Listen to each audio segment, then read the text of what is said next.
ನಮಸ್ಕಾರ ಸ್ನೇಹಿತರೆ, ಹೇಗಿದ್ರೆ ಎಲ್ಲರೂ ಚೆನ್ನಾಗಿದ್ದೀರಾ ಅನ್ಕೊಡಿ ಸ್ನೇಹಿತರೆ. ಎಲ್ರಿಗೂ SPB ಮೀಡಿಯಾದ ಮತ್ತೊಂದು ವಿಡಿಯೋಗೆ ತಮಗೆಲ್ರಿಗೂ ಸ್ವಾಗತ ಸುಸ್ವಾಗತ.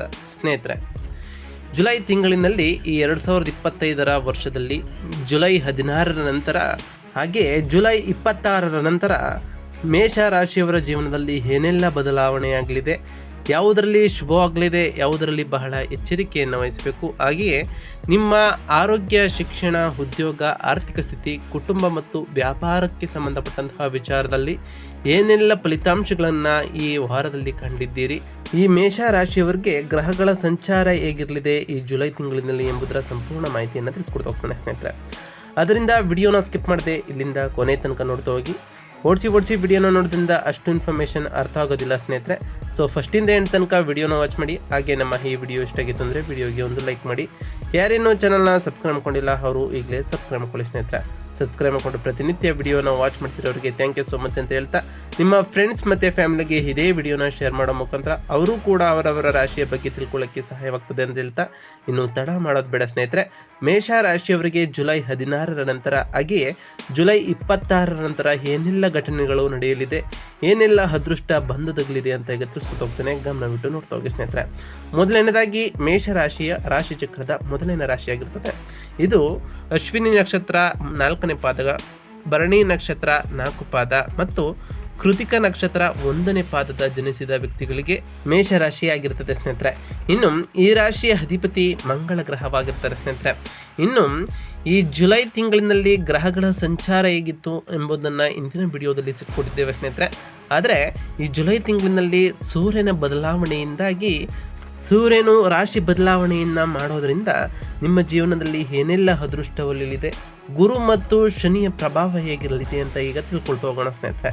ಮೊದಲನೇದಾಗಿ ಸೂರ್ಯಗ್ರಹದ ಸ್ಥಾನಕ್ಕೆ ಬರೋದಾದರೆ, ನಿಮ್ಮ 5ನೇ ಮನೆಯ ಅಧಿಪತಿಯಾಗಿರುವಂತಹ ಸೂರ್ಯನು ಇದೇ ತಿಂಗಳ ಜುಲೈ 16ರಂದು ನಿಮ್ಮ 3ನೇ ಮನೆಯಾದ ಮಿಥುನ ರಾಶಿಯಿಂದ 4ನೇ ಮನೆಯಾದ ಕಟಕ ರಾಶಿಗೆ ಪ್ರವೇಶಿಸುತ್ತಾನೆ ಸ್ನೇಹಿತರೆ.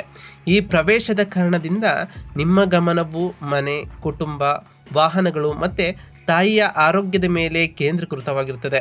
ಇದರಿಂದ 5ನೇ ಮನೆಯ ಅಧಿಪತಿ 4ನೇ ಮನೆಗೆ ಬರೋದರಿಂದ ನೀವು ಮಕ್ಕಳೊಂದಿಗೆ ಮನೆಯಲ್ಲಿ ಸಂತೋಷದ ಸಮಯವನ್ನು ಕಳೆಯಬಹುದಾಗಿದೆ ಸ್ನೇಹಿತರೆ. ಮನೆಯಲ್ಲಿ ಸುಂದರವಾಗಿ ಅಲಂಕರಿಸಲು ಆಸಕ್ತಿಯೂ ಕೂಡ ನಿಮಗೆ ಉಂಟಾಗ್ತಾ ಹೋಗ್ತದೆ. ಈ ಜುಲೈ 16 ನಂತರ ಸೂರ್ಯನ ಪ್ರಭಾವದಿಂದ ಇಷ್ಟೆಲ್ಲ ಪರಿಣಾಮಗಳು ನಡೀತಾ ಹೋಗ್ತದೆ. ಹಾಗೆಯೇ ಬುಧ ಗ್ರಹದ ಸ್ಥಾನಕ್ಕೆ ಬರೋದಾದರೆ, ನಿಮ್ಮ 3ನೇ ಮತ್ತು 6ನೇ ಮನೆಯ ಅಧಿಪತಿಯಾಗಿರುವಂಥ ಬುಧನು ಈ ತಿಂಗಳು ಜುಲೈನಲ್ಲಿ ನಿಮ್ಮ 4ನೇ ಮನೆಯಲ್ಲಿ ಇರ್ತಾನೆ ಸ್ನೇಹಿತರೆ. ಇದರಿಂದಾಗಿ ಕುಟುಂಬ ಮತ್ತು ಮನೆಯ ವಾತಾವರಣದಲ್ಲಿ, ಹಾಗೆ ನಿಮ್ಮ ಸಂವಹನದ ಕೌಶಲ್ಯದಲ್ಲಿ, ದೈನಂದಿನ ಕೆಲಸದ ಮೇಲೆ ನಿಮ್ಮ ಪ್ರಭಾವ ಹೆಚ್ಚಾಗ್ತಾ ಹೋಗ್ತದೆ.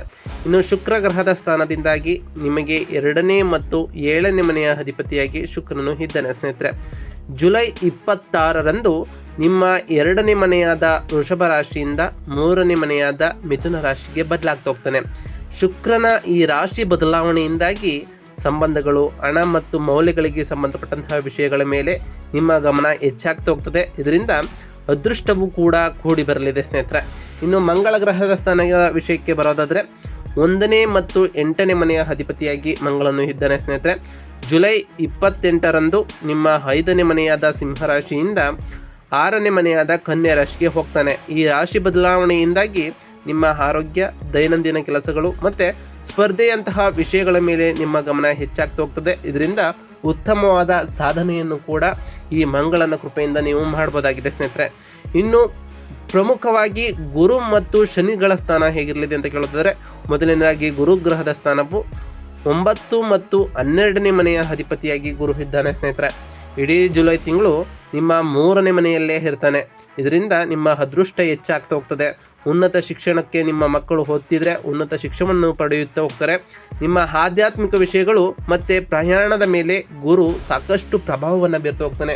ಇದರಿಂದ ನಿಮ್ಮ ಸಕಲ ಕಾರ್ಯಗಳಲ್ಲೂ ಕೂಡ ಯಶಸ್ಸನ್ನು ಕಾಣ್ತಾ ಹೋಗ್ತೀರಿ. ಇನ್ನು ಶನಿಗ್ರಹದ ಸ್ಥಾನಕ್ಕೆ ವಿಷಯಕ್ಕೆ ಬರೋದಾದರೆ, 10ನೇ ಮತ್ತು 11ನೇ ಮನೆಯ ಅಧಿಪತಿಯಾಗಿರುವಂತಹ ಶನಿ ಇಡೀ ಜುಲೈ ತಿಂಗಳು ನಿಮ್ಮ 12ನೇ ಮನೆಯಲ್ಲೇ ಇರ್ತಾನೆ ಸ್ನೇಹಿತರೆ. ಇದರಿಂದ ಖರ್ಚುಗಳು, ನಷ್ಟಗಳು, ಆಧ್ಯಾತ್ಮಿಕ ವಿಷಯಗಳು ಮತ್ತು ವಿದೇಶಿ ವ್ಯವಹಾರಗಳ ಮೇಲೆ ನಿಮ್ಮ ಗಮನ ಹೆಚ್ಚಾಗ್ತಾ ಹೋಗ್ತದೆ. ಹಾಗೆಯೇ ಈ ಟೈಮ್ನಲ್ಲಿ ಇದರ ಎಲ್ಲ ಬಗ್ಗೆ ನೀವು ಹೆಚ್ಚು ಗಮನವನ್ನು ಹರಿಸಬೇಕಾಗಿರ್ತದೆ ಸ್ನೇಹಿತರೆ. ಇನ್ನು ರಾಹು ಗ್ರಹದ ಸ್ಥಾನಕ್ಕೆ ವಿಷಯಕ್ಕೆ ಬರೋದಾದರೆ, ನಿಮ್ಮ 11ನೇ ಮನೆಯಲ್ಲಿ ರಾಹು ಇದ್ದಾನೆ ಸ್ನೇಹಿತರೆ. ಇದರಿಂದ ನಿಮಗೆ ಲಾಭಗಳು, ಆಸೆಗಳು ಮತ್ತು ಸ್ನೇಹ ಸಂಬಂಧದ ವಿಚಾರದಲ್ಲಿ ನಿಮಗೆ ಆಸಕ್ತಿ ಹೆಚ್ಚಾಗ್ತಾ ಹೋಗ್ತದೆ ಸ್ನೇಹಿತರೆ. ಇನ್ನು ಕೇತು ಗ್ರಹದ ಸ್ಥಾನದ ವಿಷಯಕ್ಕೆ ಬರೋದಾದರೆ, ಕೇತು ನಿಮ್ಮ 5ನೇ ಮನೆಯಲ್ಲಿ ಇರ್ತಾನೆ ಸ್ನೇಹಿತರೆ. ಇದರಿಂದಾಗಿ ನಿಮ್ಮ ಸೃಜನಶೀಲತೆ, ಪ್ರೇಮ ವ್ಯವಹಾರಗಳ ಬಗೆಯಲ್ಲಿ ದೃಷ್ಟಿಕೋನದಲ್ಲಿ ಬದಲಾವಣೆಗಳು ಆಗ್ತಾ ಹೋಗ್ತದೆ. ಒಟ್ಟಾರೆಯಾಗಿ ಈ ಜುಲೈ ತಿಂಗಳು ನಿಮಗೆ ಒಂದಿಷ್ಟು ಮಿಶ್ರ ಫಲಿತಾಂಶಗಳನ್ನು ನೀಡ್ತಾ ಬಂದರೆ, ಜುಲೈ 16 ನಂತರ ಒಂದೆಡೆ ಆಕಸ್ಮಿಕ ಲಾಭಗಳು ಮತ್ತು ಹೆಚ್ಚಿನ ಧೈರ್ಯವು ನಿಮ್ಮನ್ನು ಉತ್ತೇಜಿಸ್ತಾ ಬರ್ತದೆ. ಮತ್ತೊಂದೆಡೆ ಖರ್ಚುಗಳು, ವೃತ್ತಿಪರ ಒತ್ತಡ ಹಾಗೆ ಆರೋಗ್ಯದ ಸಮಸ್ಯೆಗಳನ್ನು ನಿಮ್ಮನ್ನು ಪರೀಕ್ಷಿಸುವಂತಹ ಸಾಧ್ಯತೆಗಳು ಕೂಡ ಇರಲಿದೆ ಸ್ನೇಹಿತರೆ. ಗ್ರಹಗಳ ಸಂಚಾರವು ನಿಮಗೆ ಕೆಲವು ವಿಷಯಗಳಲ್ಲಿ ಅದ್ಭುತ ಅವಕಾಶಗಳನ್ನು ಮಾಡಿಕೊಡ್ತಾ ಹೋಗ್ತದೆ. ಇದರ ವಿಷಯಗಳಲ್ಲಿ ಬಹಳ ತಾಳ್ಮೆ, ಸಹನೆ ಮತ್ತು ಯೋಜನೆಯ ಅಗತ್ಯವನ್ನು ಸೂಚಿಸ್ತಾ ಹೋಗ್ತದೆ. ನೀವು ತಾಳ್ಮೆಯಿಂದ ಇವೆಲ್ಲವನ್ನು ಮಾಡ್ತಾ ಹೋದರೆ ನಿಮ್ಮ ಖರ್ಚುಗಳು ಹಾಗೆಯೇ ಒತ್ತಡ ಎಲ್ಲವನ್ನು ನಿಭಾಯಿಸಬಹುದಾಗಿದೆ. ಇನ್ನು ಈ ತಿಂಗಳು ನೀವು ತೆಗೆದುಕೊಳ್ಳುವ ನಿರ್ಧಾರಗಳು ನಿಮ್ಮ ಭವಿಷ್ಯದ ಮೇಲೆ ಬಹಳ ತೀವ್ರ ಪರಿಣಾಮವನ್ನು ಬೀರ್ತಾ ಹೋಗ್ತದೆ. ಅದರಲ್ಲೂ ಈ ಜುಲೈ 16 ನಂತರ ನೀವು ಬಹಳ ಎಚ್ಚರಿಕೆಯಿಂದ ಇರಬೇಕು. ಹಣದ ವಿಷಯದಲ್ಲಿ ಹಣ ಬರ್ತಿದೆ ಎಂಬ ಮಾತ್ರಕ್ಕೆ ಅನಗತ್ಯವಾದ ಖರ್ಚುಗಳನ್ನು ಮಾಡಬೇಡಿ ಸ್ನೇಹಿತರೆ. ಅದರಿಂದ ಎಚ್ಚರಿಕೆಯಿಂದ ಹೆಜ್ಜೆ ಹಿಡಿಯುವಂತಹ ಸಮಯವೂ ಕೂಡ ಇದಾಗಿರ್ತದೆ ಸ್ನೇಹಿತರೆ. ಇನ್ನು ಉದ್ಯೋಗಿಗಳಿಗೆ ಸಂಬಂಧಪಟ್ಟಂತೆ ಈ ತಿಂಗಳು ಸ್ವಲ್ಪ ಸವಾಲಿನಿಂದ ಕೂಡಿರ್ಬೋದು. ಶನಿಯು 12ನೇ ಮನೆಯಲ್ಲಿ ಇರೋದರಿಂದ ನೀವು ಎಷ್ಟೇ ಕಷ್ಟಪಟ್ಟು ಕೆಲಸವನ್ನು ಮಾಡಿದರೂ ನಿಮಗೆ ಸರಿಯಾದ ಮನ್ನಣೆ ಸಿಗುತ್ತಿರಲಿಲ್ಲ. ಹಾಗೆ ಕೆಲಸದ ಒತ್ತಡವೂ ಕೂಡ ನಿಮಗೆ ಜಾಸ್ತಿ ಆಗ್ತಾ ಹೋಗ್ತದೆ. ಮೇಲಾಧಿಕಾರಿಗಳಿಂದ ಒತ್ತಡ ಹೆಚ್ಚಾಗ್ತಾ ಹೋಗ್ತದೆ. ನಿಮ್ಮ ಸಹೋದ್ಯೋಗಿಗಳ ಸಣ್ಣ ಪುಟ್ಟ ಭಿನ್ನಾಭಿಪ್ರಾಯಗಳು ನಿಮ್ಮೆಡೆ ಉಂಟಾಗ್ತಾ ಹೋಗ್ಬೋದು. ವಾದಗಳಿಂದ ದೂರವಿರುವುದು ಈ ತಿಂಗಳಿನಲ್ಲಿ ಬಹಳ ಮುಖ್ಯವಾಗಿರ್ತದೆ ಸ್ನೇಹಿತರೆ. ಇನ್ನು ನಿಮ್ಮ 9ನೇ ಮನೆಯ ಅಧಿಪತಿಯಾಗಿ ಗುರು 3ನೇ ಮನೆಯಲ್ಲಿ ಇರೋದರಿಂದ ನಿಮ್ಮ ಧೈರ್ಯ ಸಾಹಸಗಳು ಈ ಟೈಮ್ನಲ್ಲಿ ಹೆಚ್ಚಾಗ್ತಾ ಹೋಗ್ತವೆ. ಈ ಸವಾಲುಗಳನ್ನು ಎದುರಿಸುವಂತಹ ಶಕ್ತಿಯೂ ಕೂಡ ನಿಮಗೆ ಇದೇ ತಿಂಗಳಿನಲ್ಲಿ ದೊರಕ್ತಾ ಹೋಗ್ತದೆ. ತಿಂಗಳ ಕೊನೆಯಲ್ಲಿ ಅಂದರೆ ಜುಲೈ 28ರ ನಂತರ ನಿಮ್ಮ ರಾಶಿ ಅಧಿಪತಿಯಾಗಿರುವಂತಹ ಮಂಗಳನು 6ನೇ ಮನೆಗೆ ಪ್ರವೇಶಿಸುವುದರಿಂದ ನೀವು ವೃತ್ತಿಪರ ಶತ್ರುಗಳ ಮೇಲೆ ಉತ್ತಮವಾದ ಜಯವನ್ನು ಕೂಡ ಸಾಧಿಸ್ತಾ ಹೋಗ್ತೀರಿ. ಉದ್ಯೋಗ ಬದಲಾವಣೆಗಾಗಿ ಪ್ರಯತ್ನಿಸುವಂಥವರು ಅಥವಾ ವಿದೇಶಿ ಹಾಗೆ ದೂರದ ಸ್ಥಳಗಳಿಗೆ ಅವಕಾಶಗಳು ಕೂಡ ನಿಮಗೆ ಉಂಟಾಗ್ತಾ ಹೋಗ್ತವೆ. ಒಟ್ಟಾರೆಯಾಗಿ ಈ ಜುಲೈ ತಿಂಗಳು ನಿಮ್ಮ ತಾಳ್ಮೆ ಮತ್ತು ಪರಿಶ್ರಮಕ್ಕೆ ಕೆಲಸವನ್ನು ಮಾಡ್ತಾ ಹೋದರೆ ಉತ್ತಮವಾದ ಫಲಿತಾಂಶಗಳನ್ನು ಈ ತಿಂಗಳು ನೀಡ್ತಾ ಹೋಗ್ತದೆ. ಅದರಲ್ಲೂ ಜುಲೈ 16 ನಂತರ ನಿಮಗೆ ಹೇಳಿ ಮಾಡಿಸಿದ ಸಮಯ ಅಂದರೆ ತಪ್ಪಾಗಲಾರದು ಸ್ನೇಹಿತರೆ. ಇನ್ನು ಹಣಕಾಸಿನ ವ್ಯವಹಾರಕ್ಕೆ ಬರೋದಾದರೆ, ಜುಲೈ 16 ನಂತರ ನಿಮ್ಮ ಲಾಭ ಸ್ಥಾನದಲ್ಲಿ 11ನೇ ಮನೆಯಲ್ಲಿ ರಾಹುವಿನ ಸಂಚಾರದಿಂದಾಗಿ ನಿಮಗೆ ನಿರೀಕ್ಷಿತವಾದ ಧನಲಾಭಗಳು ಹಾಗೆ ಆಕಸ್ಮಿಕ ಆದಾಯದ ಮಾರ್ಗಗಳು ಕೂಡ ನಿಮಗೆ ಗೋಚರಿಸಲ್ಪಡ್ತವೆ.